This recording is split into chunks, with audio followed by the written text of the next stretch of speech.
नमस्कार बंधुरा आकी श्रेष्ठ ब्लगे आपनादेरके स्वागत। आज आमी रान्ना करब डालेर बड़ा दिए एकटी तरकारी। एखाने आमी काँचा कला आलू और पेঁপে केटे निয়েছি। फोड़নের জন্য নিয়েছি পাঁচফোড়ন, শুকনা মরিচ, তেজপাতা, লবণ। এখানে একটা মশলার পেস্ট তৈরি করে নিয়েছি। এখানে দিয়েছি ধনিয়ার গুঁড়া, জিরার গুঁড়া, মরিচের গুঁড়া, হলুদের গুঁড়া ও সামান্য আদা বাটা। এখন আমি রান্নায় চলে যাব। এখন ডালের বড়া করে নিব।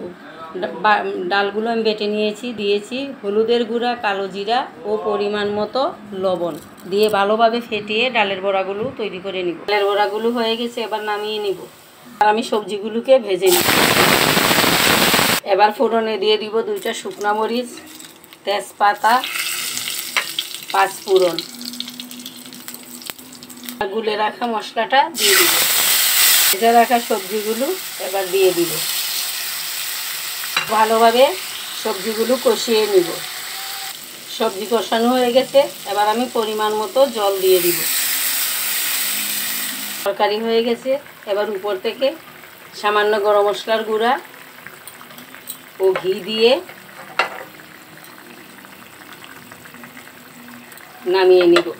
বন্ধুরা, তৈরি হয়ে গেল আমার ডালের বড়া দিয়ে নিরামিষ তরকারি। এই রান্নাটি যদি আপনাদের ভালো লেগে থাকে তাহলে অবশ্যই আপনারা আমার পাশে থাকবেন।